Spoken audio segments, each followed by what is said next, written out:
सीधे गए तब नरोत्तम दास ने समझाया, बार बार ने जाकर बताया और भगवान आगे भागे आए। भगवान आगे आगे आए और हाथ पकड़ करके सुदामा जी को अपने महल के अंदर ले गए। भगवान कहते हैं कि हम पर भरोसा करो न करो और तो नहीं कर सकते, पर अपनी मित्रता पर अपने प्रेम पर तो भरोसा किया करो। ऐसे सोच लिया कि मैं पहचानूंगा भी नहीं है, ऐसा भी हो सकता है। सुदामा जी को ले गए अंतः द्वारपाल ने तो बहुत परिचय किया था, तो भगवान आकर है, पर ऐसे वर्णन नहीं है। रुक्मिणी जी को आदेश दिया कि एक महापुरुष आए हैं अपने महल में, दे दे परात और पानी लेकर आओ, हम दोनों जने उनके रुक्मिणी जी गई और परात पानी बेचारी ढूंढने लगी, जिनके घर में हजारों दास दास पता नहीं कहाँ परात कहाँ पानी, वो ढूंढती रही। और इधर देखी सुदामा की दीन दशा, सुदामा की दीन दशा देख भगवान बिलख रहे थे। सुदामा जी का हाथ पकड़ करके अपने सिंहासन पर भगवान बिठा देते और अपने आप भगवान बिना आसन के जमीन पर बैठे। जिस भगवान की पत्थर की मूर्ति भी बिना सिंहासन की नहीं बैठती, बिना आसन की नहीं बैठती, वो भगवान बिना आसन और बिना सिंहासन के जमीन पर बैठे। और जिस सुदामा ने स्वप्न में भी सिंहासन नहीं देखा था, उसे भगवान अपने सिंहासन पर बिठा दिया। अहं भक्त पराधीना स्वतंत्र साधु वीरग्रस्त हृदय भक्तैर भक्त जना प्रिय। मानो भगवान कहना चाहते हैं कोई सुदामा बनके तो देखे, श्री कृष्ण उसके चरणों में आकर बैठ जाएगा, चरणों में आकर बैठ जाएगा, भगवान उसके चरणों में बैठ गए। सुदामा देख सुदामा की दीन दशा, करुणा करके करुणा निधि रोए। सुदामा जी की जब दीन दशा शरीर को देखा भगवान ने, तो हड्डी के ऊपर चमड़ा मांस तो थे ही, हड्डी हड्डी दिखाई पड़ती। गरीबी की मार से इस ब्राह्मण की ऐसी हालत हो गई है। गुरुकुल में सुदामा जी बड़े मोटे छोटे थे, क्योंकि बाबा जी थे, पंडित जी थे, खाने में ज्यादा ध्यान रखते थे, पढ़ने में तो मोटे ताजे थे। पर अब वो सुदामा नहीं रहे, अब तो हड्डी हड्डी दिखती है, खाने को मिल रहा है। भगवान ने सुदामा जी के चरणों की ओर देखा, पांव को देखा, तो बिना जूता चप्पल के चल चल करके सुदामा जी के चरणों में छाले पड़े और इतने कांटे चुभे हैं कि पांव से जो खून निकला है, रक्त प्रवाह हुआ है, उससे पांव लाल हो गए। हाय महादुख पायो सखा तुम, आये तो न कितो दिन खोए। भगवान के मुखार रंज से पहली बार हाय शब्द, हाँ इतना दुख पाया, इतना कष्ट सहा, और फिर भी हमें भुला दिया, हमारे दरवाजे नहीं आए, हमसे सहायता नहीं मांगी। कितने स्वाभिमानी ब्राह्मण हो, थोड़ी सी कष्ट विपदा आ जाए तो लोग कितने नीचे गिर जाते हैं, अपने ईमान को भी बेच देते हैं। पर एक तुम ऐसे स्वाभिमानी ब्राह्मण हो कितना दुख सहते रहे पर कभी हमारे दरवाजे भी नहीं आए।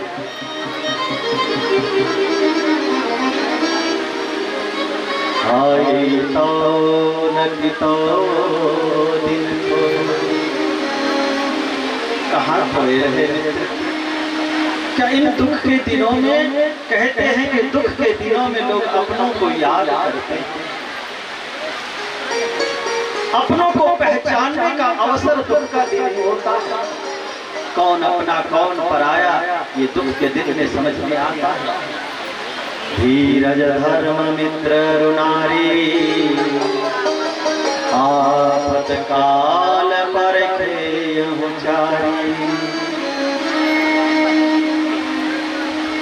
किसके पास कितना धैर्य है, कितना स्वाभिमान है, किसके पास कितना धर्म है, कौन कितना बड़ा धर्मान, कौन कितना बड़ा मित्र है, कौन सच्चा मित्र है और कौन स्त्री वफादार पतिव्रता है, ये दुख के दिनों में ही समझ में आता है। अन्यथा ये सब के सब ठगते हैं।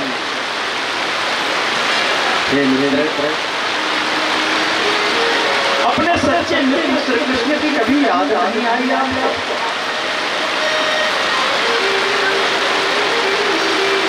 पानी परात हाथ छुयो नहीं, नयन के जल सो पग धोए। करुणा निधान सुदामा की दीन दशा देख करके रो पड़े, आंखों से आंसू बहने लगे और दोनों चरण को भगवान ने अपने दोनों नेत्रों से सजाया। पानी परात रुक्मिणी न तो लेके आ पाई, न भगवान पानी परात का प्रयोग किया, नयन के जल सो पग धोए। भगवान ने अपने आंसुओं के जल से सुदामा जी के चरण धो डाले और अपने पीताम्बर, भगवान जो पीताम्बर दुपट्टा ओढ़ रखे थे, इस दुपट्टा से सुदामा जी के चरण को सुदामा जी के चरणों से जो रक्त निकला था कांटा चुभने से, भगवान के पीताम्बर रक्ताम्बर होने लगा। सुदामा के प्रेम में भगवान पीताम्बर धारी से रक्ताम्बर धारी होने लगे।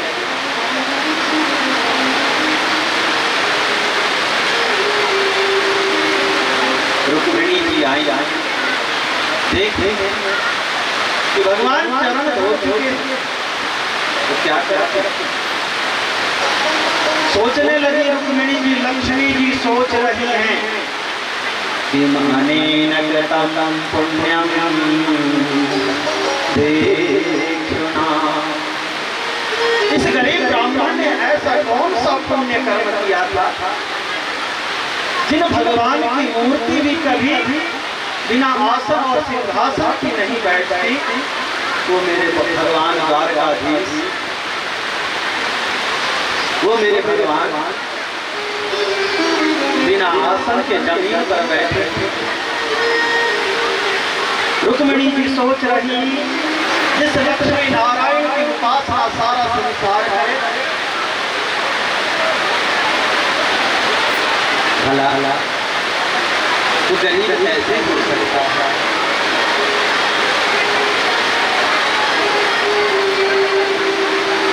सुदामा जी के चरण भगवान दबाए और चरण दबाते दबाते गुरुकुल की बात छेड़ी और फिर बातों बातों में पूछ लिया, मित्र विवाह तुमने किया कि नहीं किया? किया। सुदामा जी ने कहा किया। क्या नाम है मेरी भाभी का? सुशीला।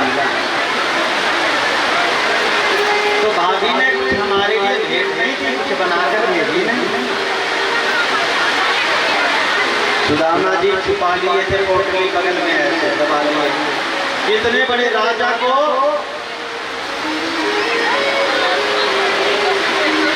चार मुट्ठी चावल चार घर से मांगे हुए क्या और आगे सकलों आगे भी बहुत जगह है। माताओं से निवेदन, कोई आगे आगे सकले देखो, बहुत लोग पीछे खड़े हैं। तो थोड़ी बारिश होती है।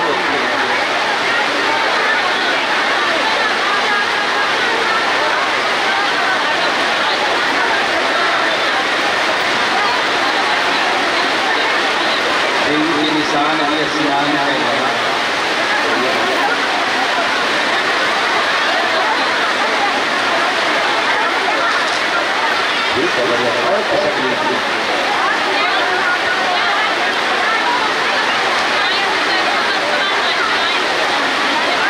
श्रीमन्नारायण नारायण नारायण श्रीमन्नारायण नारायण नारायण श्रीमन्नारायण नारायण नारायण श्रीमन्नारायण नारायण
सुदामा जी से बातों बातों में भगवान ने पूछ लिया कि मेरी भाभी ने कुछ मेरे लिए भेंट भेजी है कि नहीं। सुदामा जी बेचारे शर्म के मारे वो 4 मुट्ठी 4 घर के 4 कलर के चावल बगल में दबाए। क्या दी इनको? अपनी तो कोई इज्जत है नहीं, इनकी इज्जत क्यों खराब करें। तो बोले कि कह तो रही थी पर शायद भूल गई होगी। भगवान बोले क्यों भूल गई? कहाँ कर जाने को जब भूल ही गई तो आप थोड़ी सीधे हो जाओ, चरण दबाई दें। नहीं नहीं, इसकी आवश्यकता नहीं। सुदामा जी ने मना किया। भगवान बोले चरण नहीं सही तो हाथ लाओ, हाथ दबा दे। तो हाथ क्यों? तब जब से तुम आए हो तब से तुम्हारा हाथ तो हिलता नहीं है, कहीं नस इधर उधर तो ना हो गई तुम्हारी। बोले नहीं नहीं, तो कभी सीधा क्यों नहीं करता इस हाथ को? तो वैसे ही जरूर कोई कमी है। ऐसा करके भगवान लाओ मैं दबाता हूँ। जो हाथ पकड़ के उठाए भगवान को पोटली गिर गई टक से नीचे। भगवान पोटली उठाकर बोले हो न हो, ये सुशीला भाभी भेजी है मेरे लिए। सुदामा जी मन ही मन बोले कि इतनी ही उसकी औकात थी। भगवान उसको खोले और खाने लगे। सुशीला जी चावल देते समय एक सुंदर संदेश भेजी थी ना। एक माह दो पक्ष में दो एकादशी हो।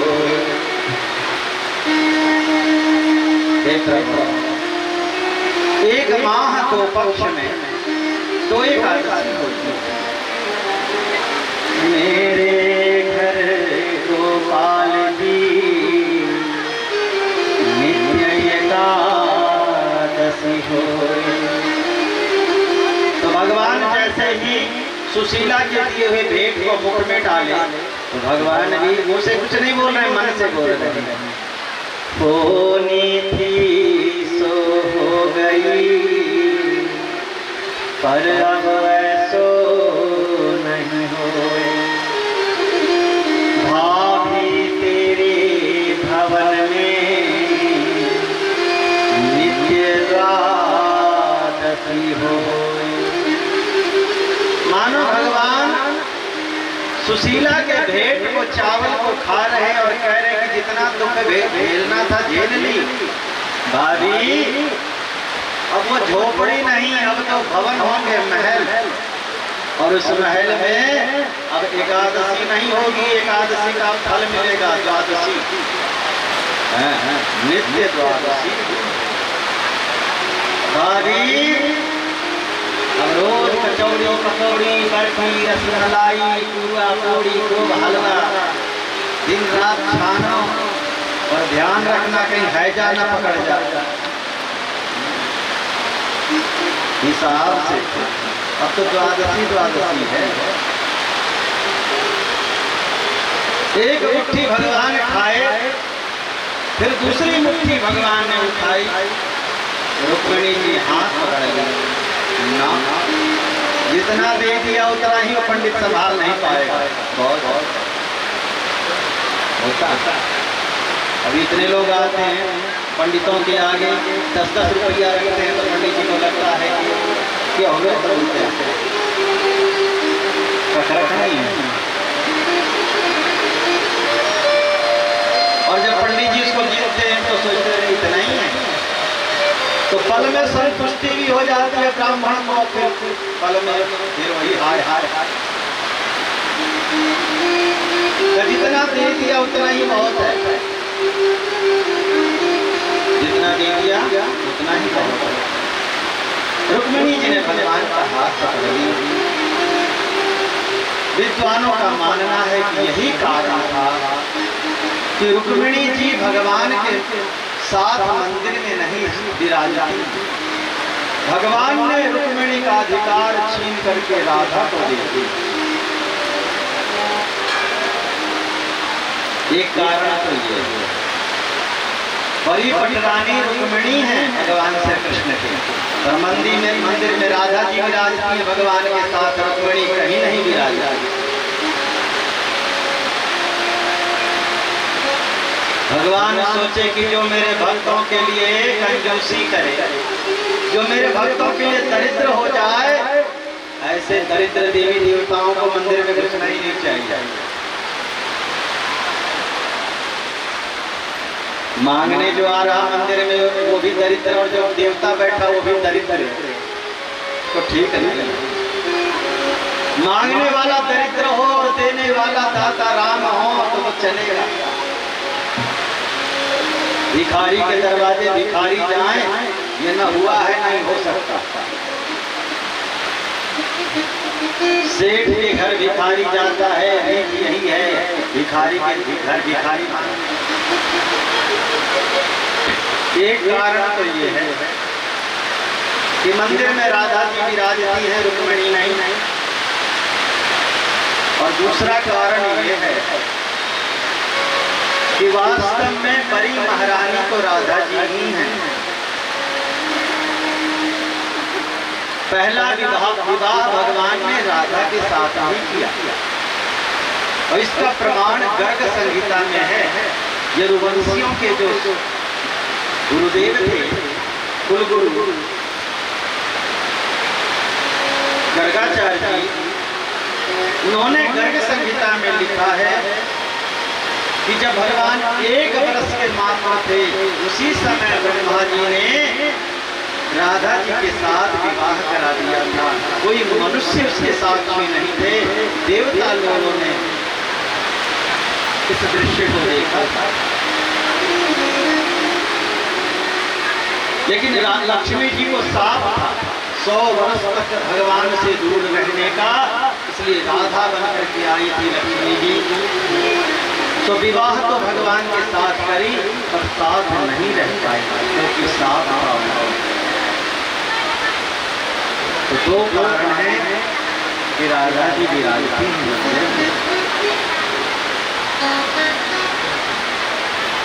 सुदामा जी को प्रत्यक्ष रूप में भगवान ने तो कुछ नहीं दिया। सुदामा जी वहां रहे, बचपन की यादों को याद करके आनंद लेते रहे।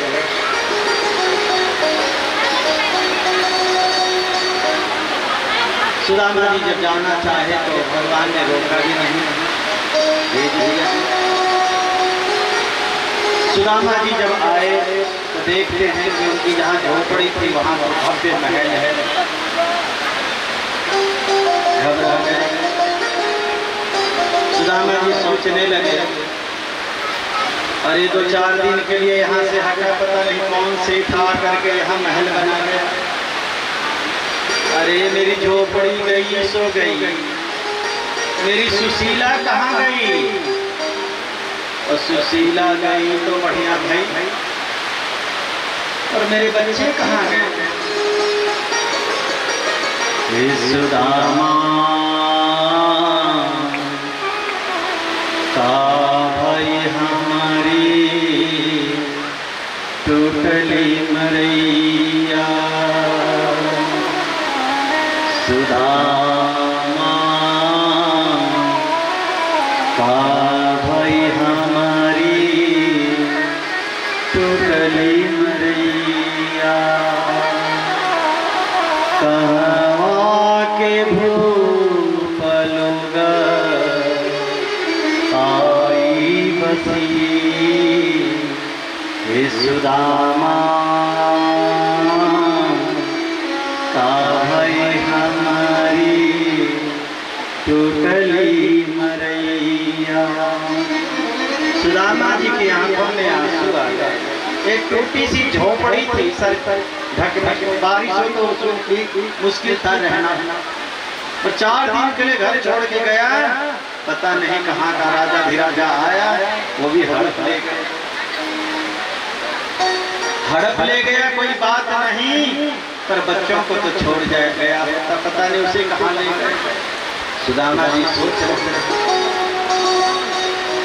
और सुशीला जी पहले सज सवर करके हाथ में आरती की थाल लेकर के ब्राह्मण देवता के स्वागत के लिए निकली। सुदामा जी ने तो सोचा भी नहीं था कि अपना ही घर है। सुंदर महारानी के वेश में दास दासियों के साथ सुशीला जी आई। आंखों में आंसू भरे सुदामा जी सोच रहे थे कि मेरी झोपड़ी क्या हुई। तो सामने आकर के आरती उतारने लगी धर्म पत्नी सुशीला जी। सुदामा जी घबरा गए। एक तो इन दुष्टों ने मेरी झोपड़ी ले ली, जमीन हड़प लिया, ऊपर से अपमान कर रहा मेरी आरती उतार करके। पता नहीं क्या इरादा है इनका, कहीं से ब्राह्मण को बलि देने की तैयारी तो नहीं। सोचने लगे सुदामा जी। तो सुशीला जी बोल पड़ी, आप आंखें क्यों बंद कर रखी हैं? आप आंखें खोलते क्यों नहीं, देखते क्यों नहीं मुझे? देखिए मैं कैसे सज सवर गई, बनारसी साड़ी पहन करके। सुदामा जी आंखें बंद करके घबरा रहे थे, लेकिन आवाज को पहचान गई। तो मेरी सुशीला की आवाज है। आंखें खोले, देखा सामने सुशीला। सुशीला तू कहाँ? आपने क्या सोचा? मैंने सोचा कि कोई महारानी है, राजा महाराजे के परिवार के, तो हिम्मत भी न पड़ी तुझे देखने। पर एक बात समझ में नहीं आई, ये बनारसी साड़ी, ये डेकोरेशन, ये फूलों के हार, ये नाकों में नथ, जिसके घर में नाक में रस्सी बांधने के लिए भी रस्सी न थी, उसके घर में सोने के नथ, ये सब हुआ कैसे?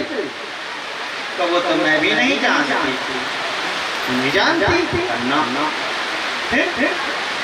बस वही झोपड़ी में सोई थी भूखे पेट, वो आधी साड़ी पहन रखी थी, आधी धुल के सूखने को। सुबह उठी तो देखी तो बढ़िया फूलों के सेज पे सो रही, सुंदर बनारसी साड़ी पहन के सो रही। बाहर निकल के देखी तो देखी हजारों दास दासियां, हाथी घोड़ी चारों तरफ चहल है। पहले तो मुझे ऐसा लगा कि मैं दुनिया छोड़ के कहीं स्वर्गलोक में तो न पहुंच गई, मर गई। तो अपने ही गाल पे अपने से थप्पड़ मारी कि मैं जिंदा हूं कि मर गई। पर पता लगा कि मैं तो जीवित हूं। दासियों से पूछी तुम लोग कौन हो? कल मालकिन, इतने दिनों से सेवा कर रही हूँ, आज पता पूछ रही हो कि मैं कौन हूँ? मुझे तो समझ नहीं आ रहा कि आपके जो मित्र श्री कृष्ण हैं द्वारकाधीश, उन्हीं की कृपा है। हमने कहा था ना कि आप वहां जाएंगे तो दास्यन्ति दर्विणा दानम सीदन्ति ते कुटुम्बिनः। सुदामा जी की इच्छा नहीं थी, धन की लालसा नहीं थी कि भगवान से कभी फूटी कौड़ी भी ले, पर सुशीला की तो लालसा यही थी, ढेर सारा धन दे दे। जब वो लक्ष्मी पते हैं और हम गरीब ब्राह्मण हैं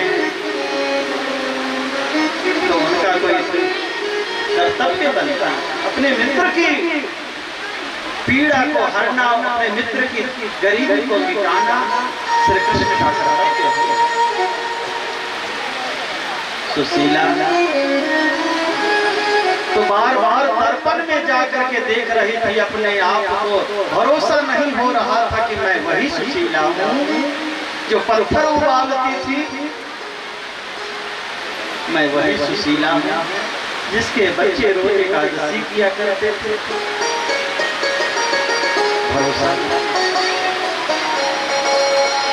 और सुदामा जी वही फटी धोती पहने, आंखों में आंसू लिए रोने लगे। भगवान, कहीं आपने ये तो नहीं सोच लिया कि सुदामा दुखी होकर गरीबी से पीड़ित होकर के मांगने आया था, ये मित्रता निभाने नहीं आया था, ये मांगने आया था। कहीं आपने ये तो नहीं सोचा? भगवान, अगर आपने सोच भी लिया तो ये सच्चाई नहीं है। धन की लालसा मेरी पत्नी को जरूर थी, पर मुझे अगर मांगना होता भगवान तो बहुत पहले मांग लिया होता। भगवान, इस सुदामा को तो बस आपका प्रेम चाहिए, सुदामा को आपका धन नहीं चाहिए। भगवान, मुझसे तो वो झोपड़ी भी आप छीन लेते और मैं पेड़ के नीचे बैठा रहता, बारिश में भीगता रहता, फिर भी कभी आपसे नहीं कहता भगवान मुझे इस बारिश से बचाता, इतनी तो दे दो औकात। क्यों भगवान, मैं आपके दीवाना हूं।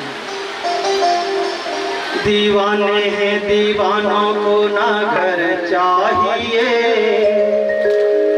ना दर चाहिए, मुहब्बत भरी एक नजर चाहिए, नजर चाहिए। दीवाने हैं दीवानों को ना घर चाहिए ना घर चाहिए, मुहब्बत भरी एक नजर चाहिए, नजर चाहिए। दीवाने हैं दीवानों को ना घर चाहिए ना दर चाहिए, मुहब्बत भरी एक नजर चाहिए, नजर चाहिए। दीवाने हैं दीवाने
हमारे लिए तो यही आसिया, यही आसिया, हमारे लिए तो नहीं आसिया, नहीं आसिया।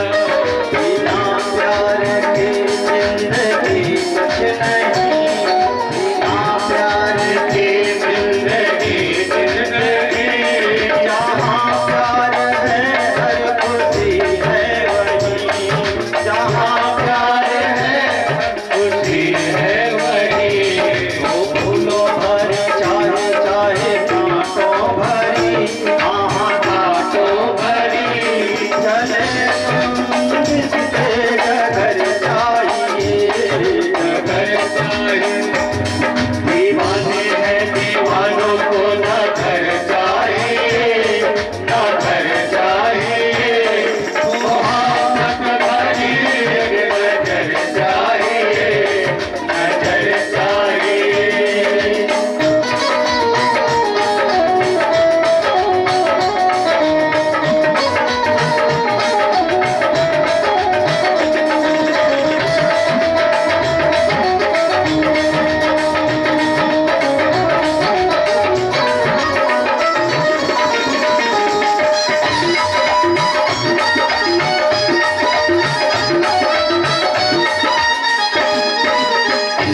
श्याम तेरी दीवानगी में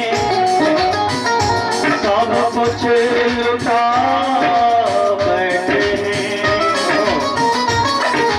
श्याम तेरी दीवानगी में सब कुछ लुटा बैठे हैं, ना जर की ना जमीन की, बस तेरे एक प्यार की आस लिए बैठे हैं।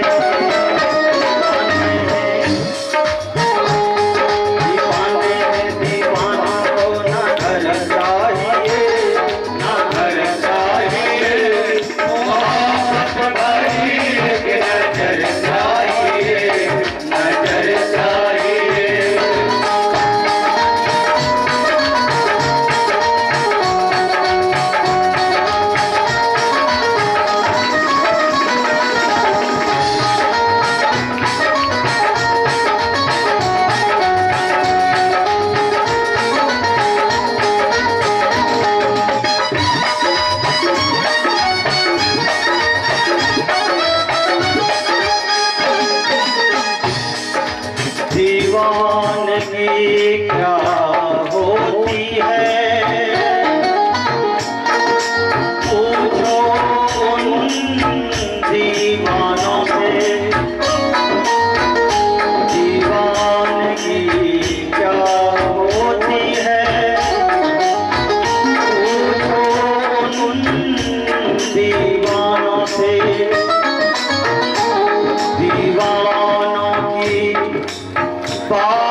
दीवानगी की आग जब लगती है,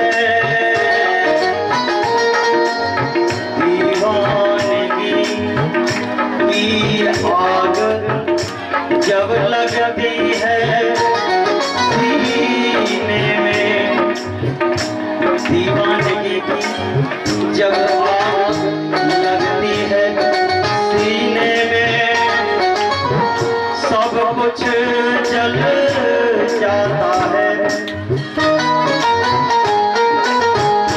विरह वेदना और संताप की राख छोड़ जाता है।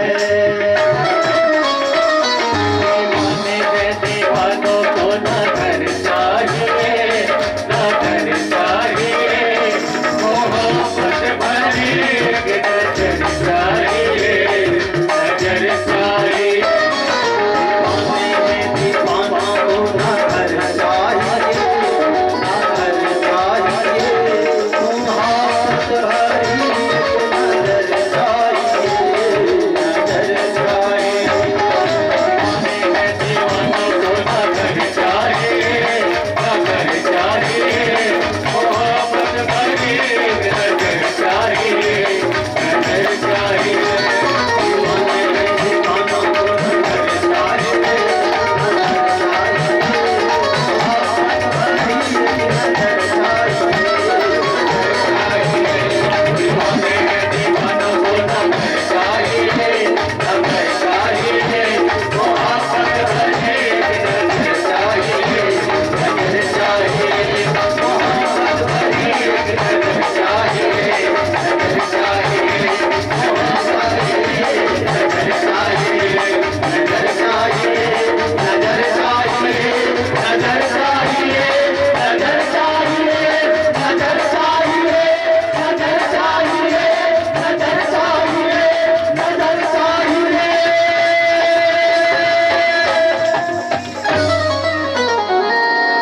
बोले सुदामा जी महाराज की जय हो। सुदामा जी के चरित्र को यहीं विराम देते हैं। अब कथा समापन की ओर हम चलेंगे। कथा तो अभी इतनी कथा है,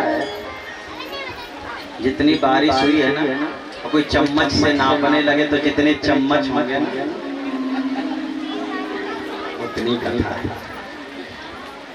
एक दिन हमने प्रसंग में कहा था, यहीं पर ही था, पूछा तो हमसे बहुत पहले किसी ने था कि स्वामी जी अगर आपको स्वतंत्र छोड़ दिया जाए तो कितने दिन में आप संपूर्ण भागवत की कथा सुनाएंगे बिना बेईमानी किए।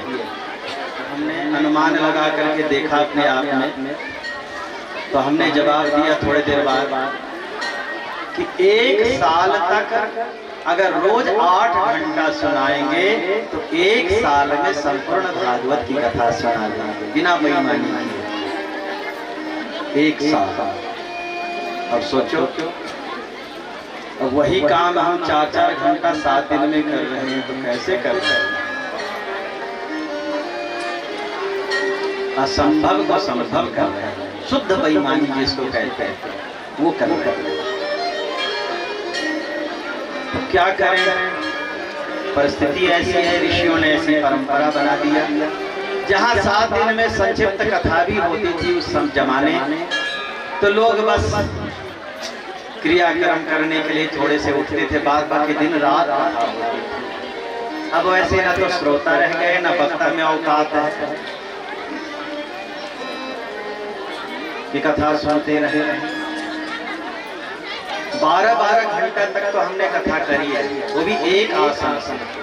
ऐसा हमारा रिकॉर्ड है, एक दिन में 12 घंटा लगातार बिना हिले डुले। भगवान भागवत की ऐसी कृपा रही है, जीवन में ऐसे घटनाएं हमारी घटी है कि मैं एक आसन से एक बार बैठा तो 12 घंटा लगातार कथा।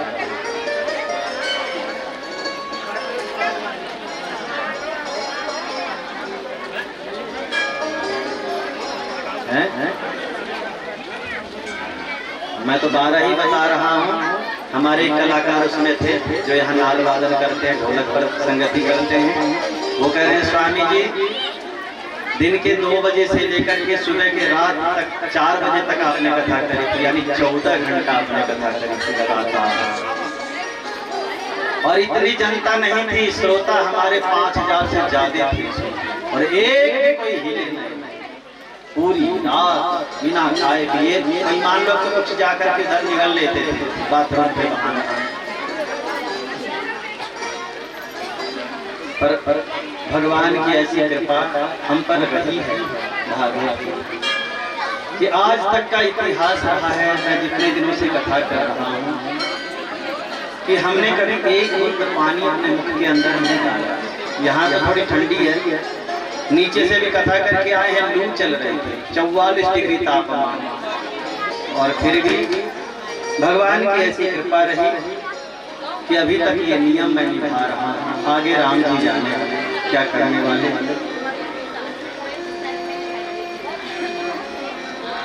इस बीच में एक घूंट पानी नहीं पीता और लगातार बोलता रहता हूँ जब तक निभा पाऊँ, न निभा पाऊंगा तो छोड़ दो। बहुत बात की कथा, इतना ही सौभाग्य कम नहीं है जो भगवान ने हमें सम्मान दिया। और इसके पीछे तो सबसे बड़ा हाथ, ये 8 हाथ वाली जो मेरे पीछे बैठी है दिनयाली देवी, सबसे बड़ी कृपा तो इसी की है।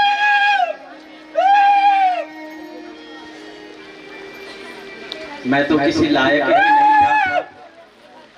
नालायक को लायक बनाना ये माँ का धर्म भी होता है, कर्तव्य भी होता है। मेरी दिनयाली देवी मुझे नालायक को लायक बनाई। मैं तो किसी लायक ही नहीं था।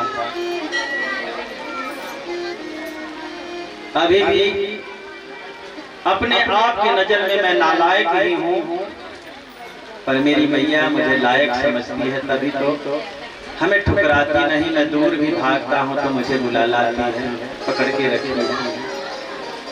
अब इतना बोझ उठाया भी नहीं जाता, थक जाता हूँ, फिर भी मैया कहती है कि तू नहीं तो फिर कोई और नहीं।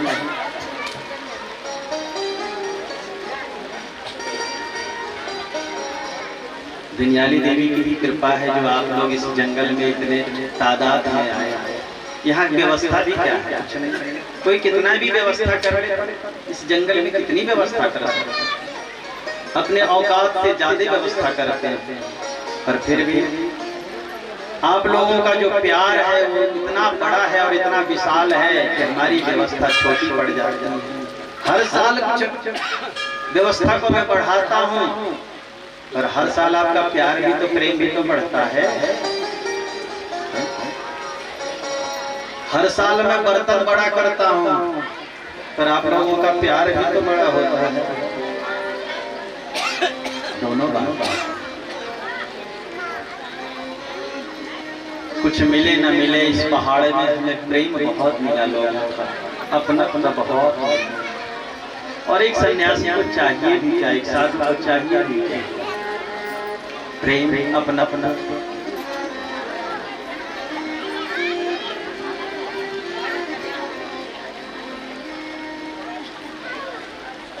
तो कथा तो बहुत विस्तृत है, पर समापन की ओर चलेंगे। भगवान श्री कृष्ण के कृष्णावतार की संपूर्ण जो लीला कथा है वो 125 वर्ष की है। 125 वर्ष भगवान धराधाम पर लीला की। स्वयं भगवान की रानियां और पटरानियां जो विवाह भगवान ने किया वो तो 16,108 रानियां पटरानियां थी। अब 16,108 रानी और पटरानी, इनसे भगवान के बच्चे भी तो हुए। साल 2 साल बाद शादी के तो ऐसा कोई दिन खाली नहीं जाता था जिस दिन भगवान के 200-400 बच्चे ना हो। दर्जन का हिसाब नहीं था, सैकड़े का हिसाब था। भगवान के घर में एक दिन भी खाली नहीं जाता था जिस दिन सिलकोड़ा ना हो।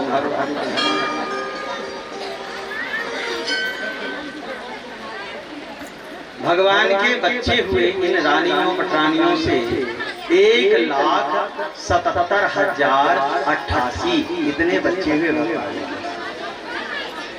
कितने? 1,77,088 इतने। उसमें डब्लू बबलू रिंकी पिंकी सब थे, नौना नौनी सब, इतने भगवान के बच्चे। और बच्चों के बच्चे जब भगवान 124 वर्ष के हो गए थे तो इनके परिवार के लोग बच्चों के बच्चे और सब मिलाकर के 56 करोड़ हो गए थे।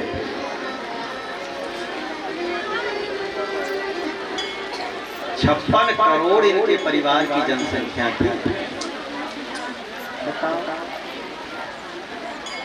कहते हैं कि जनसंख्या के कारण लोग भूखों मर रहे हैं। ये बात हमें बैठती नहीं। भूखों लोग मर रहे हैं अकर्मण्य होने से।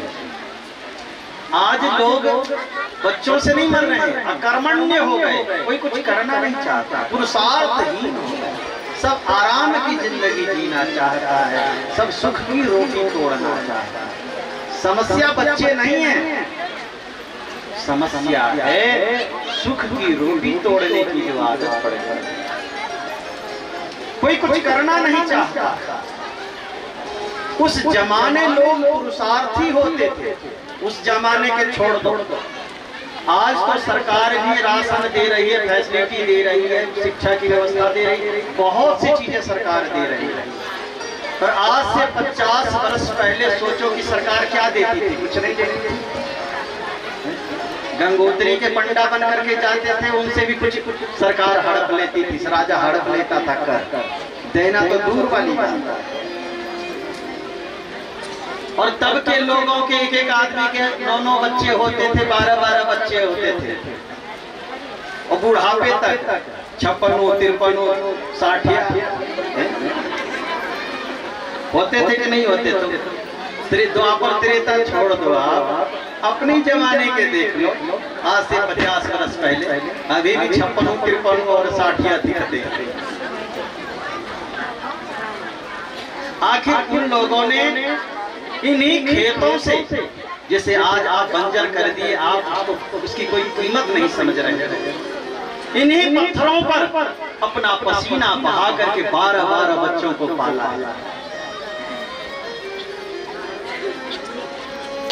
आज उन्हीं के वंश वाले चाय में डालने के लिए दूध नहीं है, पाउडर घोल रहे हैं। हम तो इतने बड़े गांव के बीच में बैठे हैं, पर हमारे यहाँ पाउडर घोला जा रहा है। बताओ आप कहाँ से दोगे? आप खुद पाउडर घोल रहे हैं चाय में। तो समस्या आज व्यवस्था नहीं है, बच्चे नहीं है। बच्चे तब भी थे एक दर्जन।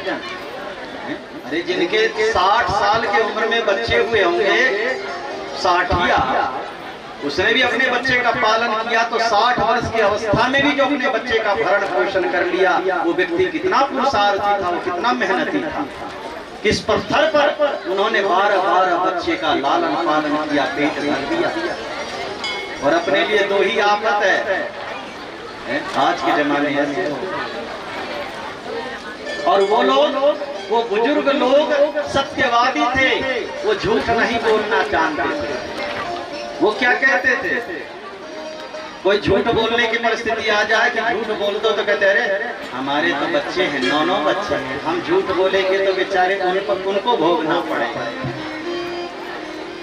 एक वो हमारे पूर्वज थे जो ऐसा कहते थे, ऐसे विचारधारा थी कि हम झूठ बोलेंगे तो हमारे बच्चे भोगेंगे। आज के उन्हीं के लोग हैं जो कहते हैं हम झूठ नहीं बोलेंगे तो हमारे तो 2 बच्चे, हमारा घर कैसे चलेगा? हम मानते हैं कि हम झूठ बोल के ही तरक्की कर रहे हैं। सोचो कितने बदल गए। आज लोग वही मान लेते, जिसके पास धन होता है लोग कहते हैं हाँ 2 नंबर से झूठ बेईमानी से ही इकट्ठा किया। सीधे शब्द में लोग यही सोचते हैं, और हकीकत भी यही है। हकीकत भी यही है, देखने में ही मिलता है। और कहते भी हैं कि हम झूठ नहीं बोलेंगे, ईमानदार हो जाएंगे तो हम अपना बच्चा कैसे पालेंगे, हमारी गृहस्थी कैसे चलेगी। तो समस्या आज बच्चे नहीं है, समस्या है हम अकर्मण्य हो गए, कुछ करना नहीं चाहता, और अकर्मण्य होकर के हम रोगग्रस्त हो गए, सब रोगी हो गए। वो बुजुर्ग लोग हमारे पूर्वज पुरुषार्थी थे, मेहनती थे, पसीना बहाते रहते थे। तो जो शरीर मेहनत कर करके वज्र के समान था, उसमें बीमारी घुसने से पहले भी सोचती थी कहाँ घुसूं, पत्थर में।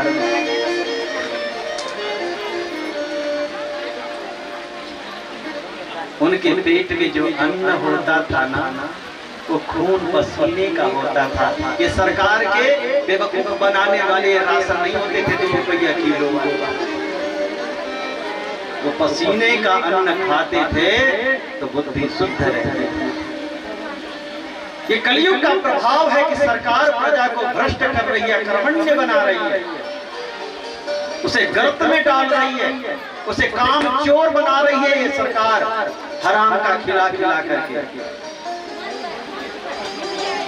जब हराम खोर बन जाओगे तो फिर जाओगे कहाँ इनको छोड़कर।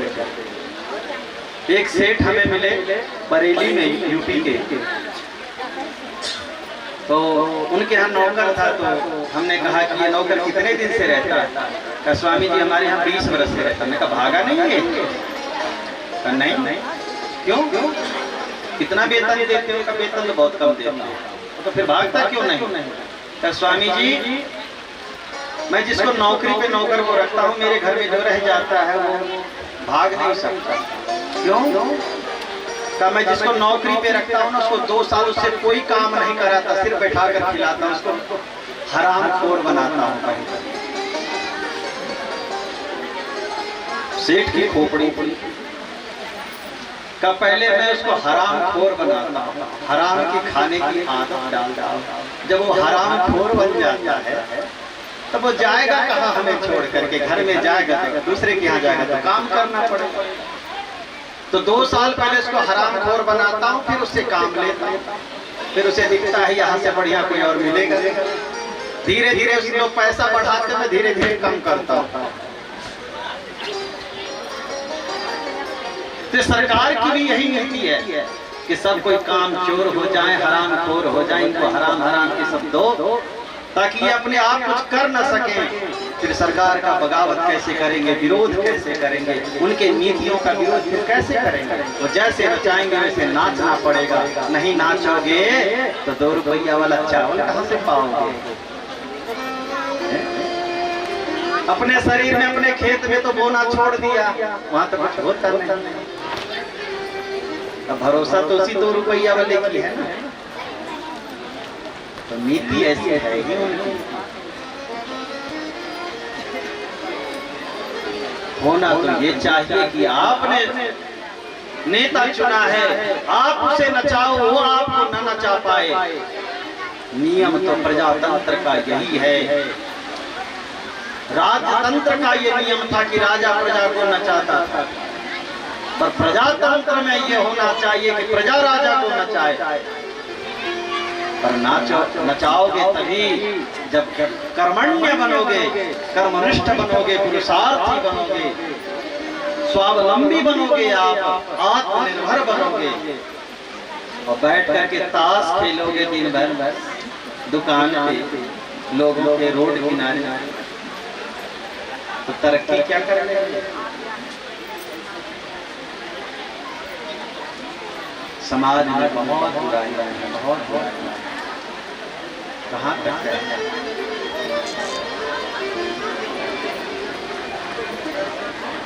हमारा धर्म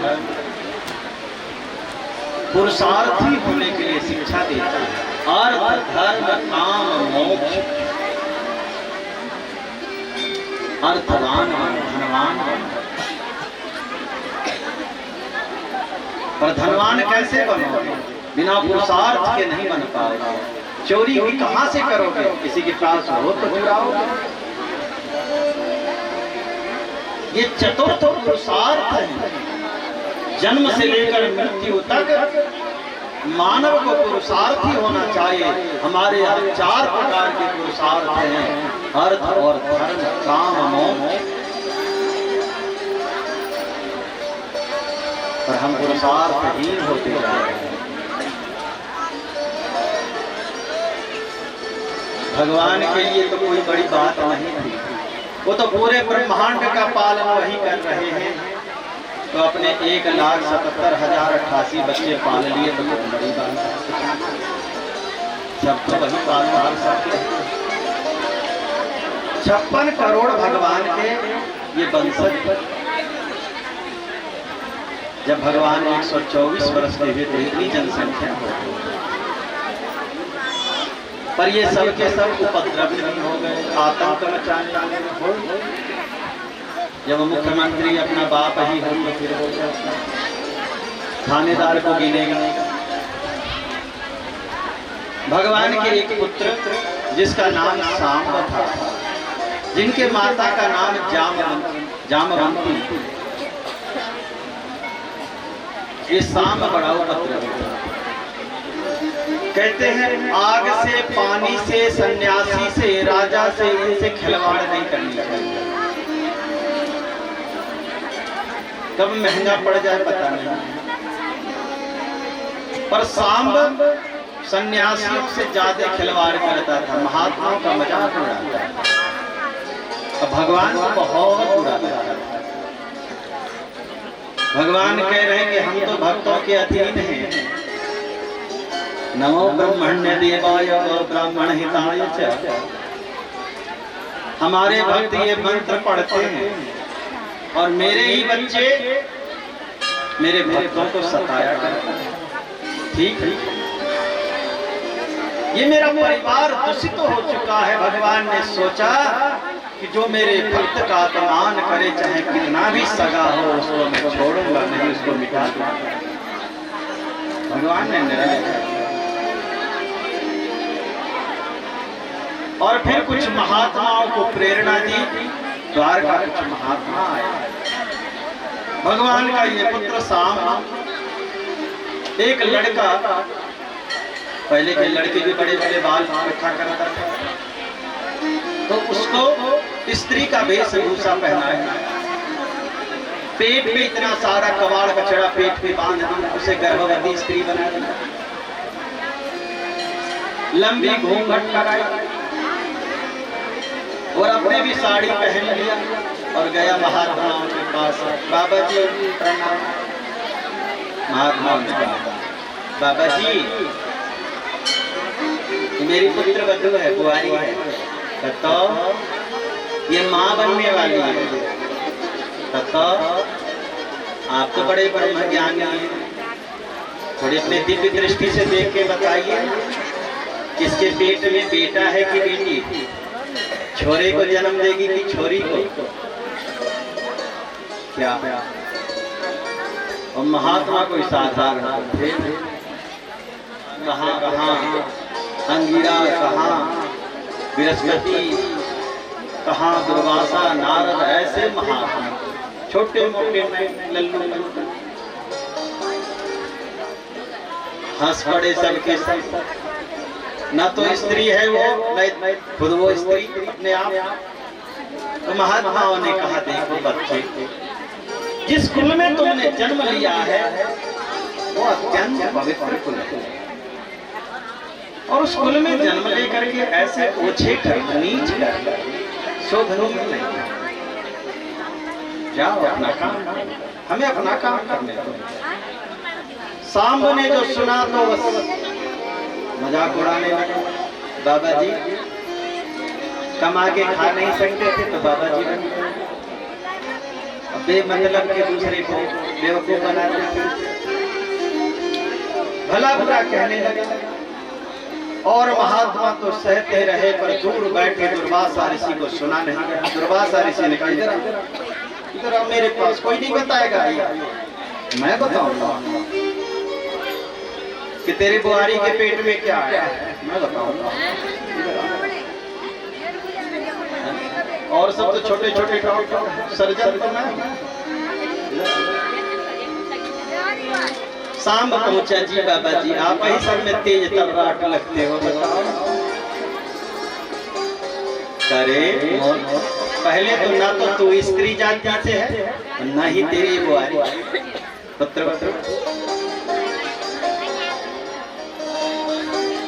मुझे जानता है कि मैं कौन हूं, तेरा परिचय तो तुझे दे दिया, मुझे जानता करना। दुर्वासा का नाम सुना, कहाँ पने लगा? दुर्वासा को कौन नहीं जानता? नाम सुना था, देखा नहीं था शाम बने, दुर्वासा का नाम सुना, कहाँ पने लगा? जी सुना। वो दुर्वासा कोई और नहीं, मैं ही दुर्वासा हूँ। दुर्वासा के क्रोध से तो इंद्र भी डरता था। अरे मूर्ख, बेवकूफ बना रहा तू हमें। जाओ, मैं दुर्वासा शाप देता हूँ, जनिष्यते वो मंदाह मूसलम कुलनाशनम। वैसे तो तूने कबाड़ कचड़ा बांध रखा है इसके पेट पर, जब खोलोगे तो लोहे का एक मूसल निकलेगा और वो मूसल संपूर्ण यदुवंश का संहार करेगा। ये दुर्वासा का शाप है। भाग गया। शाम उस बच्चे का हाथ पकड़े भागा नाना जी के पास, उग्रसेन के पास। नाना जी, नाना जी, नाना जी, क्या हुआ? रो रहा था। नाना जी, दुर्वासा ऋषि ने शाप दे दिया। किसे रे? तुम्हें? हमें दिया होता तो कोई बात नहीं थी। संपूर्ण यदुवंश का नाश का शाप दे दिया। क्या तुमने ऐसा किया? कब मेरे कर्म इतने निंदित हैं कि नाना जी मैं बता भी नहीं सकता। उग्रसेन ने कहा, खोलो इस पेट को। जैसे गांठ इन्होंने खोले कि वैसे ही लोहे का मूसल धम्म से पृथ्वी पर गिर पड़ा। बात पक्की हो गई कि अब यदुवंशियों के अंत का समय है। उग्रसेन ने आदेश दिया, ये शापित लोहा है, इसे पीस डालो और पीस करके समुद्र में फेंक दो। इसका रहना ठीक है, पता नहीं कौन सा रूप धारण करेगा। तो उसे पीस डाला और 4 अंगुल का टुकड़ा उस मूसल का जो लाख यत्न करने पर टूटा ही नहीं, तो सबको उठा करके समुद्र में फेंकवा दिया। वो लोहे के चूर्ण समुद्र के किनारे जाकर के एरक नाम की घास हो गई और 4 अंगुल का जो टुकड़ा था उसे जरा नाम के व्याध ने प्राप्त किया, उसका बाण बनाया और वो घास यदुवंशियों की राह देखने लगी। 1 साल में जब वो घास बड़ी बड़ी हो गई छड़ी के समान, तब द्वारका कांपने लगी। भगवान ने कहा कि भाई इतने दिनों के लिए हमने द्वारका मांगी थी, सब कोई द्वारका खाली कर प्रभास से भगवान सबको वहीं ले गए। वहां जाते ही सबके सब वारुणी नाम के मदिरा पीने लगे, शराब पीने लगे। भगवान ने मना किया, दाऊ भैया ने मना किया, तो 2 पक्ष में तुरंत सब बट गए और देखते देखते सबने अपनी तलवार खींच ली। सब साथ में वसीभूत हो काल मंडरा रहा सर और एक दूसरे के खून के प्यासे हो गए, लड़ने भिड़ने लगे। एक योद्धा जिसके हाथ से तलवार छूट गई तो उसने आत्मरक्षा के लिए वही हीरक नाम की घास को उखाड़ा और अपने प्रतिद्वंदी पर जैसे प्रहार किया कि वैसे उसके 100 टुकड़े हो गए। तब तो सबने देखा, रे भाई तलवार सबने फेंक दिया और सब वही घास उखाड़ उखाड़ करके आपस में युद्ध करने लगे और जिसके शरीर से प्रहार होता उसके 100 टुकड़े हो जाते। थोड़े ही देर में 56 करोड़ यदुवंशी चतुर्पंचावत गिने चुने योद्धा रह गए। रक्त की धारा बह चली समुद्र की ओर। भगवान समुद्र नारायण का मानवाभिषेक हो रहा हो यदुवंशियों के खून से। मांस के लोथड़े ही लोथड़े, हड्डी हड्डी चारों तरफ गेंद के तरह बिखरे हुए थे चारों तरफ लोगों के सर। दाऊ भैया बलराम ने जब देखा अपने कुल का संहार तो समुद्र में प्रविष्ट हुए और शेष नागमन करके भगवान को दर्शन दिए और फिर अंतर्धान हो गए। भगवान अब वहीं मिलेंगे क्षीर सागर। भगवान अपने कुल का संहार देख बाहर निकले उस युद्ध के मैदान से। चरण पे चरण रख करके एक वृक्ष के नीचे बैठे भगवान। जरा नाम के व्याध ने जो बाण बनाया था भगवान के लाल लाल चरण को मृग समझ बैठा, काट और बाण चला दिया। वो बाण आकर के भगवान के चरणों में गिर गया। जरा नाम का व्याध सामने आकर उपस्थित हुआ। भगवान ने अभय दान दिया, जाओ मेरे लोगों। ऐसा प्रमाण तो हमें कहीं मिला नहीं, पर संतों के मुख से हमने सुना कि जरा नाम का व्याध पूर्व जन्म में बाली था। भगवान ने टूटकर बाली को मारा था। भगवान ने तो उसे संतुष्ट करने की बहुत कोशिश करी, पर वो असंतुष्ट ही मरा। तो भगवान ने कहा कि हमने तो धर्म की रक्षा के लिए तुम्हारा अंत किया, पर तुम्हें संतुष्टि नहीं हुई तो तू भी बदला ले ले। कृष्ण तुम भी छुप करके मार लेना। सो भगवान उसी को निमित्त बनाए।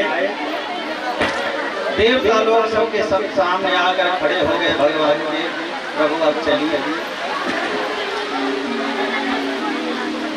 भगवान देवताओं के द्वारा स्तुति सुन करके उसी समय आसमान में एक चकाचौंध करने वाली बिजली चमकी और उसी दिव्य रोशनी में भगवान श्री कृष्ण की वो दिव्य छटा समाहित हो गई। भगवान और वो दिव्य ज्योति, वो चकाचौंध करने वाली श्रीमद् भागवत महापुराण में जो उद्धव जी के हाथ में भगवान ने रखा था, उस भागवत में जाकर के प्रविष्ट हो गई वो दिव्य ज्योति। मेरे भगवद रूपम शास्त्रम भागवतम कलो पठनात् श्रवणात् सत्यो वैकुंठ फलदायकम्। मेरे भगवद रूपम शास्त्रम भागवतम कलो, ये साक्षात भागवत भगवान के ही शब्द ब्रह्मरूप है। इसलिए भागवत की जितनी ख्याति हुई किसी और की नहीं।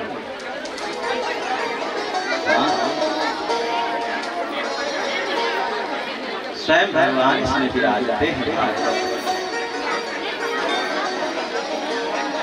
महामुनि सुखदेव परीक्षित को अंतिम उपदेश देते हैं। परीक्षित, देहे अस्ति मां सरुधिरे अभिमतिं त्यजत्वम्। ये शरीर तुम नहीं हो, ये हाड़ मांस का बना हुआ ये शरीर तुम नहीं हो। इसके अंदर रहने वाली जो आत्मा है वही तुम हो, ये शरीर तुम नहीं हो। ये शरीर मरण धर्मा है, ये शरीर तो जन्म लिया है और मरेगा। वो आत्मा नित्य है, जीवो नित्यो हेतुरस्त्वन्त्यः। वो जीवात्मा नित्य है, वो पहले भी जीवात्मा थी, आज भी है, आने वाले समय में भी वो जीवात्मा रहेगी। और ये जीवात्मा का जो जीने का साधन हेतु है, रहने का घर, ये शरीर, ये पहले नहीं था, अभी है और पहले बाद में रहेगा। इसलिए इसका मोह त्याग करो, यही अंतिम ज्ञान है।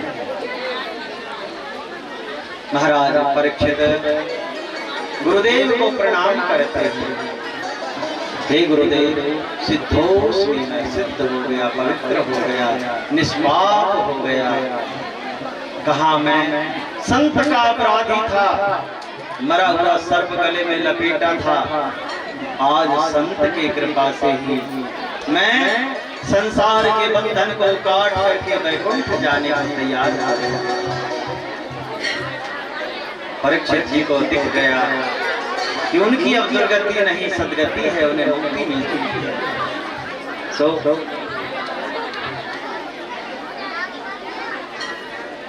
परीक्षित जी ने महामुनि सुखदेव को प्रणाम किया और प्रणाम करके चरणों में सर पटका, गुरुदेव आपकी कृपा से आज मैं भगवान के धाम को जा रहा हूं। हे प्रेम लुटाने वाले, हे ज्ञान लुटाने वाले, आपको लाखों बार प्रणाम। पार मैं तेरा क्या पाऊं, बस शीश तुम्हें झुकाऊं। हे ज्ञान लुटाने वाले, तुमको बारंबार प्रणाम, बारंबार। हे प्रभु बारंबार प्रणाम। उसी समय तक्षक काल से प्रेरित होकर के प्रकट हुआ और उसने राजा परीक्षित को डस लिया। परीक्षित जी का शरीर वही विषाग्नि में जल गया और दिव्य रूप धारण करके महाराज परीक्षित प्रकट हुए। संघ चक्र गदा पद्म लिए मानो भगवान ने अपने सारोग्य धाम को दे दिया, अपना ही रूप प्रदान कर दिया परीक्षित को। परीक्षित जी संतों का गुणगान करते हुए भगवान के धाम को चले गए।